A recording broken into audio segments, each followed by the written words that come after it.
Half آستین والی T shirt میں نماز کا حکم۔ ہاف آستین والی شرٹ یا ٹی شرٹ میں نماز ہو جائے گی یا نہیں؟ محمد راشد انڈیا سے۔ دیکھیے، رسول اللہ صلی اللہ علیہ وسلم نے نماز کے دوران کپڑے کو موڑنے کو منع کیا ہے، تو اس لیے علماء کہتے ہیں کہ اگر فل آستین والی آپ کی کرتا یا شرٹ ہے اور آپ اس کو ایسے کر کے موڑیں گے، فولڈ کر کے اوپر تک لے جائیں گے، تو اس میں نماز مکروہ ہوگی، کیونکہ نبی صلی اللہ علیہ وسلم نے نماز کے دوران اس عمل سے منع کیا ہے۔ لیکن اگر آستین ہے ہی چھوٹی، جیسے ٹی شرٹ میں یا ہاف آستین جو ہے نا وہ آستینیں ہی چھوٹی ہوتی ہیں، تو ان میں نماز پڑھنے میں کوئی حرج نہیں ہے، کیونکہ وہ تو کپڑے کی وضع ہی ایسی، اور مرد کے لیے بازو چھپانا نماز میں فرض بھی نہیں ہے۔ کیا داڑھی کے بغیر نماز نہیں ہوتی؟ کسی نے مجھ سے کہا ہے جس کی داڑھی نہیں ہوتی اس کی نماز نہیں ہوتی، کیا یہ بات صحیح ہے یا نہیں؟ عاطف صاحب یو پی سے۔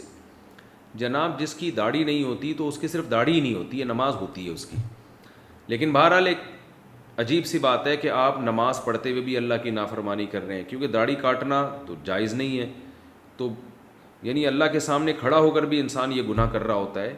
تو اگرچہ نماز ہو جائے گی، لیکن بہرحال یہ ہے فکر کی بات، کیونکہ داڑھی کاٹنے کا گناہ ایسا ہے جو انسان کے ساتھ 24 گھنٹے لگا رہتا ہے، اس لیے داڑھی رکھنی چاہیے، اس گناہ سے ہمیں توبہ کرنی چاہیے، داڑھی کاٹنے کا جو گناہ ہے۔ گناہ کو حلال سمجھ کر کرنا کیا کفر ہے؟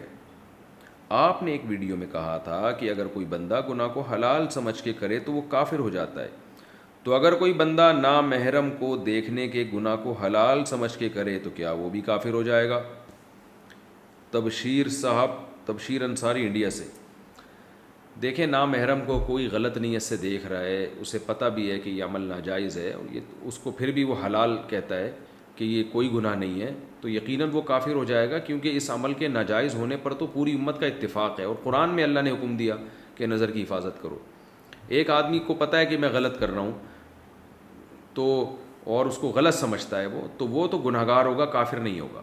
لیکن ایک آدمی اس پہ حلال کا لیبل لگا دے کہ یہ جائز ہے، اور لیکن دیکھنے سے اس کی نیت بھی بری ہو، کسی ضرورت سے نہیں دیکھ رہا بلکہ باقاعدہ برائی کی نیت سے دیکھ رہا ہے، حرام لذت حاصل کرنے کی نیت سے دیکھ رہا ہے، پھر اس عمل کو اگر وہ جائز سمجھے گا تو وہ واقعی کافر ہو جائے گا۔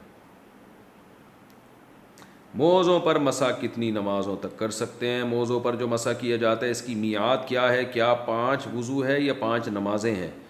شیروز طارق حیدرآباد سے۔ دیکھیں، یہ جو عام ساکس آ رہے ہیں نا، ان پہ تو مسح جائز نہیں ہے۔ مسح کے جائز ہونے کے لیے جو شرائط فقہا نے بیان کی ہیں، جس پر چاروں فقہا کا اتفاق ہے، وہ کم از کم اتنا موٹے موزے ہوں جن میں پانی سرایت نہ کرتا ہو۔ وہ تفصیلات وہ دوسرے مواقع پر میں بیان کر چکا ہوں، اور وہ علماء کتابوں میں بیان کرتے ہیں، اور حدیث میں بھی کہیں ان ساکس پہ موزوں کی صراحت ہمیں نہیں ملتی۔ حدیث میں جو موزے کا تذکرہ آتا ہے وہ خفین کے بارے میں، یعنی جورب، خفین کو بھی جورب کہا جاتا ہے، اور خفین موٹے موزے ہوا کرتے تھے۔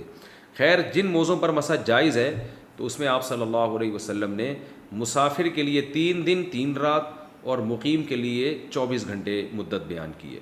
تو اگر کوئی پاؤں دھو کے وہ والے موزے پہنتا ہے جن پر مسح جائز ہے، تو پاؤں دھونے کے بعد جب آپ موزے پہنیں گے تو 24 گھنٹے تک آپ اس پاؤں پہ مسح کر سکتے ہیں، اور اگر آپ مسافر ہیں تو 72 گھنٹے تک آپ اس پہ مسح کر سکتے ہیں۔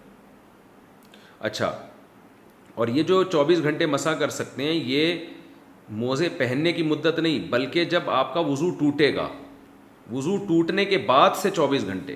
جیسے کسی نے صبح 8 بجے پاؤں دھو کے وہ والے موزے پہنے جن پہ مسح جائز ہے، اور وضو کر لیا اس نے، تو اب سے مدت شمار نہیں ہوگی، بلکہ جب وضو ٹوٹے گا نا جس ٹائم، تو وضو کے ٹوٹنے کے وقت سے اگلے دن تک 24 گھنٹے تک، اور مسافر ہونے کی صورت میں 72 گھنٹے تک۔